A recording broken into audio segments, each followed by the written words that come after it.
Hey everyone, thanks for tuning in. If you're new here, consider subscribing. It really helps keep these stories coming.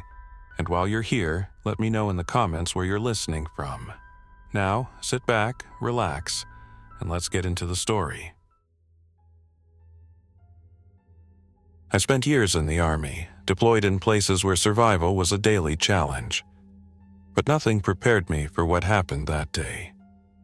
Civilians might call it an outbreak, but from my experience, it felt like a war, except the enemy didn't follow rules. The day started like any other. I was up early, enjoying a black coffee in my small apartment. Retirement hadn't been easy. After years in the service, adjusting to civilian life felt like wearing boots a size too small, uncomfortable and unnatural. My senses were always sharp, scanning my surroundings, even in my own home. Old habits die hard. I had the news playing in the background. Something about people acting aggressively, emergency rooms overwhelmed, authorities advising people to stay inside. It didn't faze me. The world was always on edge. I figured it was just another panic-driven cycle, something people would forget in a week. Then I heard the first screams. They came from the street below. I lived in a modest apartment complex near the outskirts of town. Normally, it was quiet. But this wasn't the usual sound of an argument or kids playing. These were raw, desperate, the kind that made your gut tighten before your brain even caught up. I moved to the window, pulling the curtain aside. The street was in chaos. A man, covered in deep red stains, lunged at someone near a parked car. The victim fought back, but the attacker was relentless, as if pain didn't matter. More figures stumbled down the road, moving with jerky, unnatural motions. Some people ran, others froze, too stunned to react. That's when I knew this wasn't normal. Instinct kicked in. I grabbed my go-bag from the closet. Years of training told me that when chaos starts, you don't wait to understand it. You act. I checked my gear, a combat knife, a small first aid kit, extra clothes, and a loaded pistol, my one legal carry from my service days. Not much, but enough. The power flickered. The news anchor's voice cut out, replaced by emergency broadcasts. A robotic voice repeated warnings. Stay inside. Lock your doors. Do not engage with infected individuals. Infected? That was the moment I realized this wasn't just a riot. It was something far worse. I had to get out. I slung my bag over my shoulder, secured my gear, and headed for the door. The hallway was eerily silent. The air smelled stale, mixed with something metallic. My neighbor's door was ajar. An old man, Mr. Watkins, friendly, always smiling when he saw me, hadn't left his apartment in years. I stepped closer, peering inside. His chair was overturned, his small TV still flickering static. Then I saw him, on the floor, motionless. His chest barely moved. I took another step, and that's when he twitched. His head snapped toward me, eyes glazed, mouth slightly open. Then, with unnatural speed, he scrambled up, a deep gurgling sound rattling from his throat. I didn't wait. I slammed the door shut and bolted down the stairs. I could hear more movement behind other doors, shuffling, scratching. I wasn't going to stick around to see what happened next. The lobby was trashed. A broken vending machine spilled snacks across the floor. The front door was wide open. Outside, people were running, screaming, some falling under the weight of those things. I needed a plan. Standing still meant getting caught in the chaos. The streets weren't safe. My truck was parked 2 blocks down, but getting there wouldn't be easy. I tightened my grip on my knife and stepped outside. The first 12 hours of the outbreak had begun. Stepping outside felt like walking onto a battlefield with no battle plan. The street was pure chaos.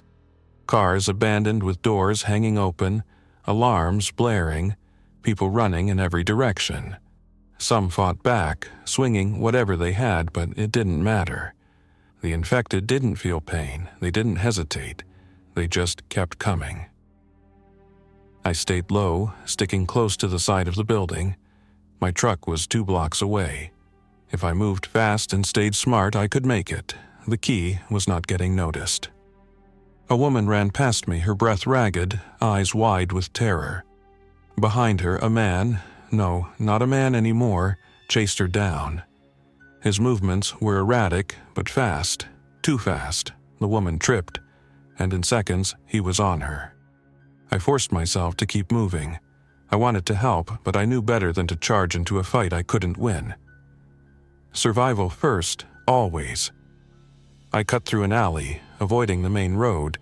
The city was coming apart at the seams. A distant explosion rattled the ground. Sirens howled. Helicopters buzzed overhead. Someone had called in the National Guard, but I knew how these situations went. By the time reinforcements arrived, it was usually too late.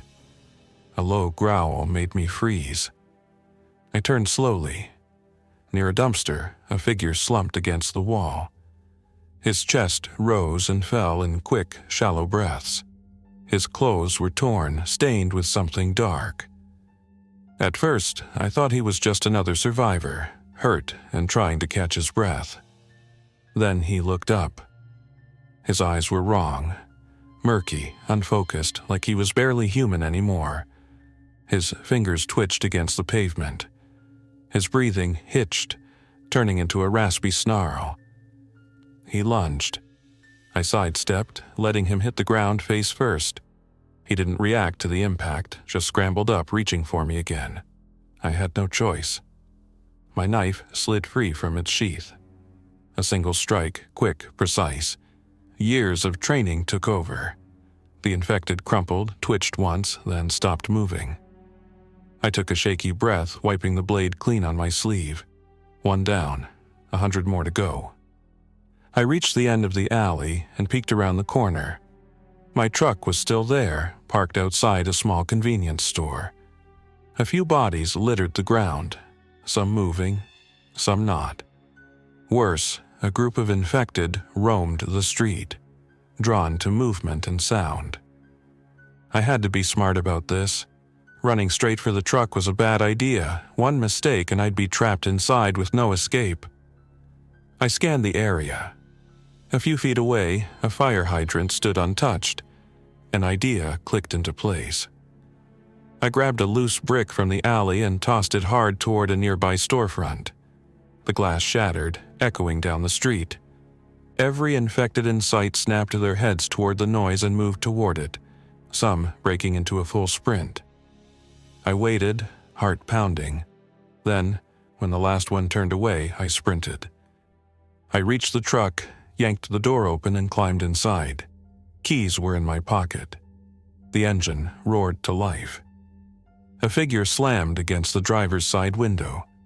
A man, no, something that used to be a man, pressed his face against the glass, teeth gnashing, fingers clawing. More of them turned, drawn to the noise. No time to think. I hit the gas. The truck lurched forward, tires screeching. The creature at my window lost its grip and tumbled to the pavement. More swarmed after me, some fast, others dragging broken limbs but still moving. I didn't stop. I had one destination in mind. Home was no longer an option. The city was falling apart, and the only place I could think to go was an old army buddy's house on the outskirts of town. A guy who stayed prepared for anything. If he was still alive, he'd have weapons, supplies, maybe even a plan.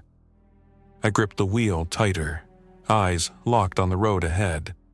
12 hours. That's all I needed to survive. The road ahead was a nightmare. Fires burned in the distance, set in the thick smoke curling into the sky. Cars clogged the streets, some abandoned, others wrecked in full-speed collisions. Bodies littered the sidewalks, some unmoving, others twitching as if waiting to rise. I kept one hand steady on the wheel, the other near my pistol. My buddy's house was 10 miles out, deep in the countryside. If I could just get out of the city, I'd have a fighting chance. A figure stumbled into the road ahead, directly in my path. I gritted my teeth and swerved. Not out of kindness. I wasn't about to wreck my truck for one of them. My tires skidded, but I held control, weaving between wrecked cars and overturned dumpsters. Then, up ahead, I saw something worse. A pileup blocked the street, at least 10 cars deep. Beyond it, more of those things roamed between the wrecks, moving in erratic, twitching motions. No way through. I slammed the brakes, tires screeching. The second I stopped, they turned toward me. I had seconds. I threw the truck into reverse, spinning the wheel hard, angling towards a side street. My tires squealed as I sped backward, then bang! I crashed into something. The whole truck lurched.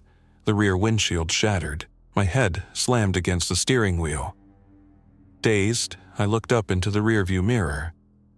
Something was crawling into the truck bed.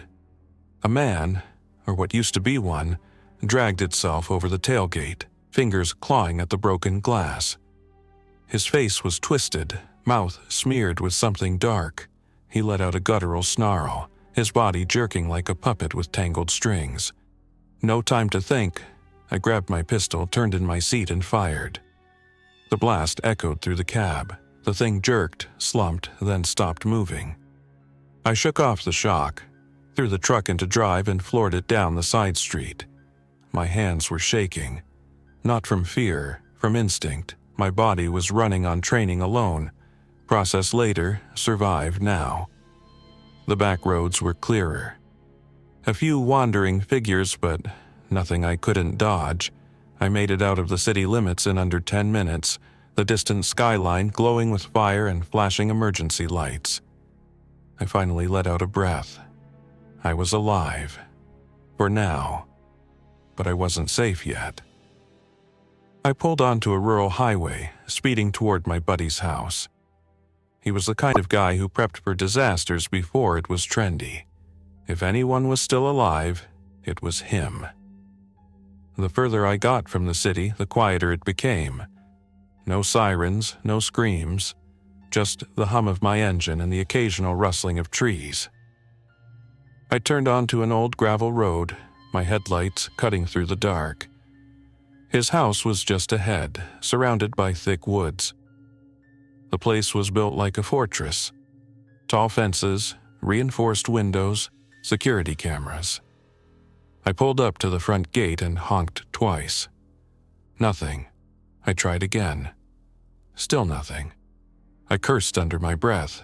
If he was alive, he'd be watching me right now. If he wasn't, I stepped out, pistol raised. The air was thick with the scent of pine and something else, something foul. I moved to the gate, pressed the buzzer. "Danny, you in there?" Silence. Then movement. Not inside the house. Behind me. I turned. From the woods, shadows moved between the trees. Slow, deliberate, more of them. I wasn't alone out here.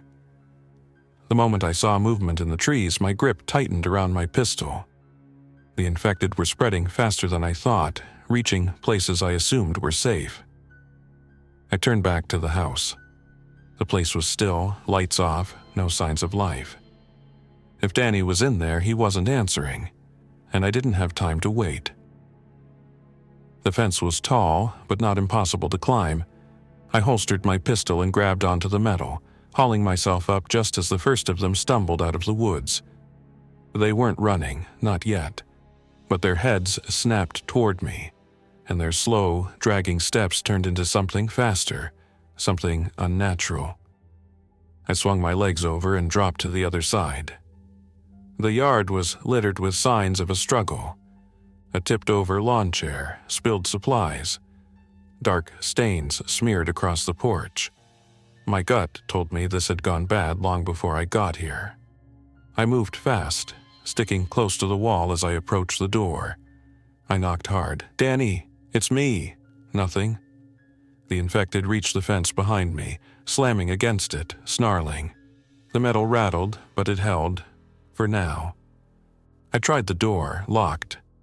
I cursed under my breath and stepped back. The windows were reinforced, no easy way inside. Then a sound. Not from outside, from inside.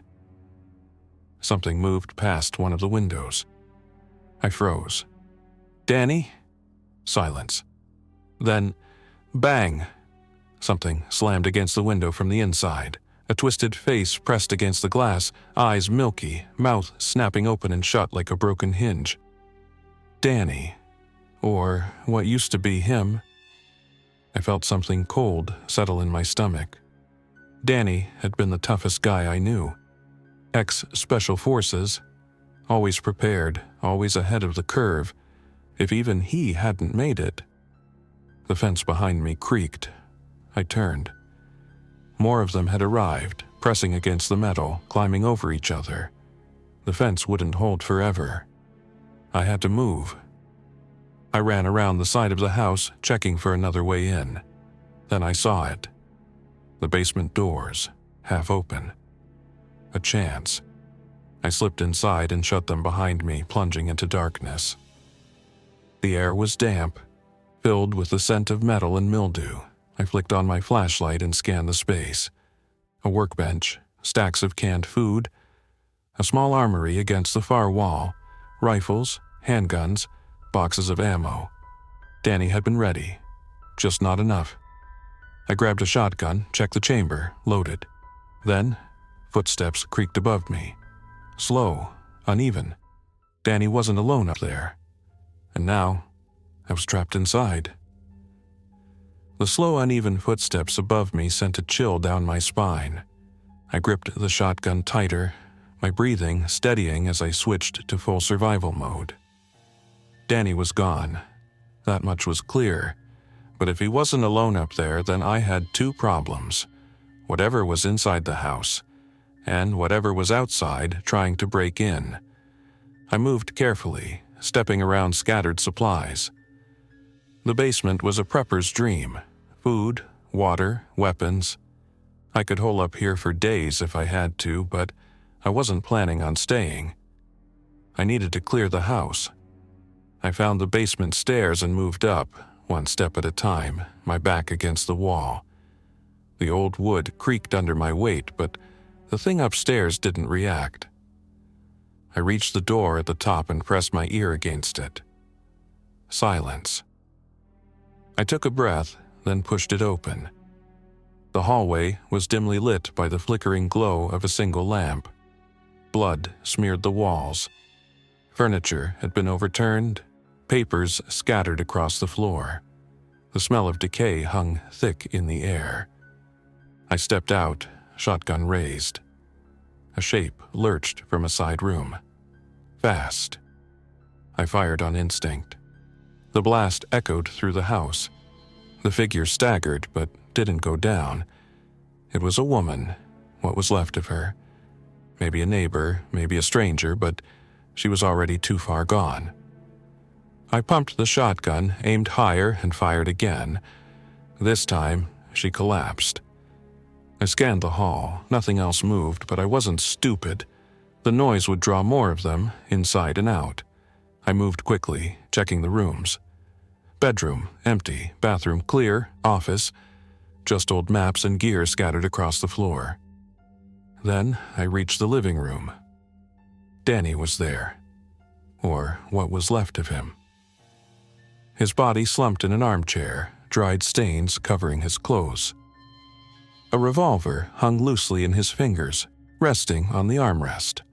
A single bullet hole in his temple. I exhaled, rubbing a hand down my face. Danny had gone out on his own terms. He must have known what was coming. I took the revolver, checked the cylinder. 1 round missing. 5 left. The front door rattled. I turned, heart pounding. Through the peephole I saw them. At least a dozen, maybe more, moving up the porch, clawing at the wood. I had to move.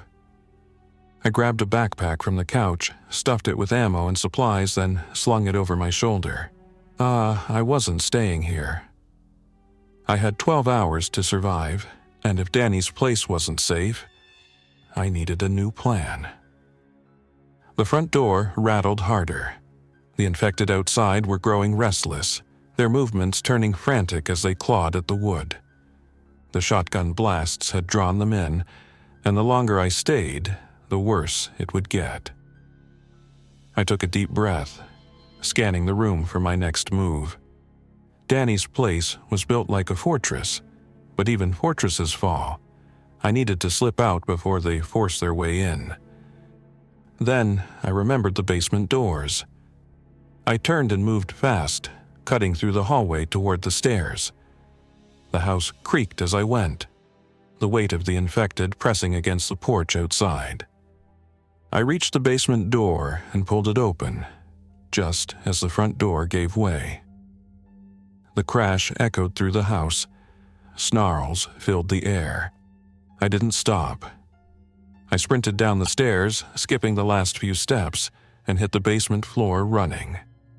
Behind me, heavy thuds followed, fast, frantic footsteps storming through the house. I reached the double doors and unlatched them. The cool night air rushed in. Freedom. Then movement. Not in front of me, behind. A snarl, a rush of air. I spun, shotgun raised. One of them had made it down the stairs. A man, or what used to be one. His face was slack, his mouth moving soundlessly, his hands reaching. I fired. The blast sent him flying backward, slamming against the wooden shelves. Cans and supplies tumbled to the ground. I didn't wait. I shoved the basement doors open and ran into the night. The infected outside turned at the sound, their movements jagged, unnatural. But I had momentum. I was already moving. I sprinted past them. Weaving through the yard, I vaulted over the fence, my boots hitting the dirt road beyond. The woods stretched ahead, dark and endless. I didn't have time to think. I ran straight into them, disappearing into the shadows. Branches tore at my clothes. My breathing was sharp and steady. I pushed forward, putting distance between me and the house. The further I went, the quieter it got.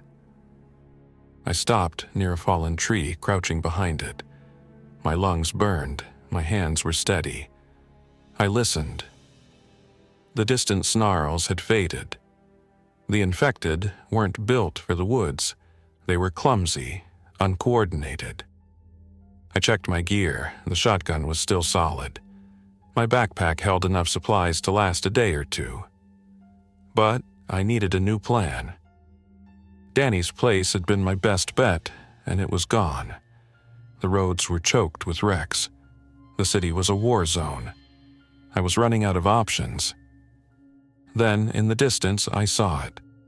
A single beam of light. Faint. Flickering. Someone else was out here. And I wasn't sure if that was a good thing or a bad thing. The beam of light flickered through the trees, distant but steady.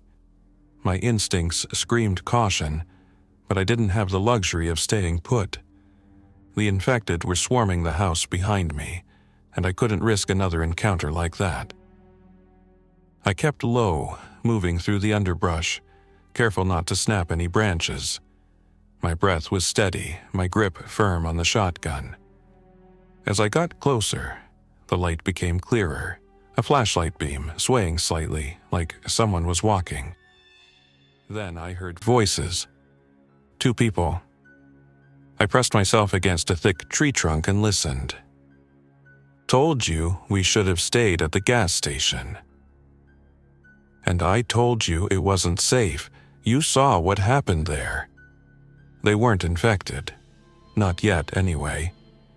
Their voices were hushed but tense, their footsteps light.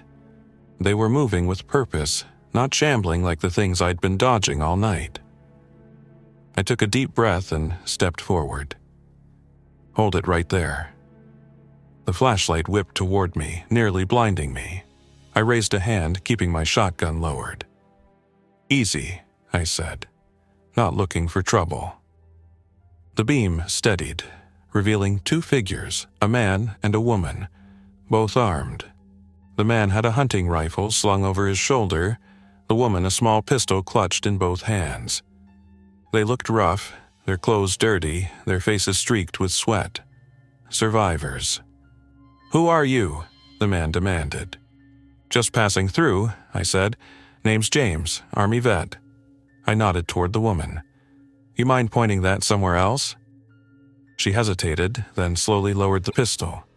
The man didn't relax. "You alone?" he asked. "Yeah," I said, "for now." A beat of silence, then the woman spoke up. "You got a plan, James?" I exhaled, glancing back toward the trees. "Had one, not anymore." She exchanged a look with the man. "We've got a place," she said. "Cabin a few miles out. It's not much, but it's safe." I studied them both. Could be a trap. Could be the only chance I had. The man sighed, rubbing a hand over his face.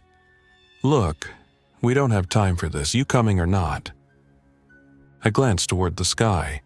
The first hint of dawn was creeping in, casting a faint blue across the horizon. 12 hours. That's what I had to survive. And the night was almost over. I tightened my grip on the shotgun and nodded. "Lead the way." We moved fast. The forest stretched ahead, thick and shadowed, but the hint of dawn on the horizon pushed us forward. I kept my shotgun at the ready, scanning the trees, listening for anything unnatural. The man, Ethan, led the way, his rifle slung over his shoulder. The woman, Mia, stayed close, her pistol steady in her grip. They knew what they were doing, but they weren't military. They were survivors, same as me. The cabin wasn't far. Mia said it was tucked near an old hunting trail, stocked with enough supplies to last a few weeks. Sounded like the safest place I'd heard of all night. If it was still standing. We reached a clearing. The cabin was there, small, sturdy, reinforced windows, smoke rising faintly from a chimney. Looked secure, too quiet. Ethan held up a hand. "Something's wrong." I scanned the area. The front door was shut, no broken windows, no signs of a struggle, but the silence was unnatural. Then I saw the movement. A figure stood near the back of the cabin, still, too still. "Not human," Mia cursed under her breath. We were careful. We didn't lead them back. It didn't matter. They always found a way. Another one emerged from the trees, then another. The cabin wasn't overrun, not yet, but if we didn't act fast, it would be. Ethan gritted his teeth. "We can take them." I nodded, raising my shotgun. "Quiet and quick. If we make too much noise, we bring more." Mia exhaled, steadying her pistol. "Then let's do it." We moved in. Ethan took the one near the back of the cabin. His rifle suppressed shot, barely making a sound. The thing crumpled. Mia took the second. A clean shot between the eyes. The third turned toward me. I didn't hesitate. The shotgun's blast was louder than I wanted, but the thing dropped instantly. Silence. For a moment, we just stood there, waiting. Nothing moved. Ethan exhaled. "Let's get inside." We reached the door, and he knocked twice, then once more. A signal. The door opened. A young man peeked out, early 20s, pale, eyes wide with fear. "Ethan?" "Yeah," Ethan said. "It's us. We've got someone new." The kid hesitated, then nodded and pulled the door open. We stepped inside. The air was warm. A fire crackled in a small fireplace. A few other people were inside, 3, maybe 4.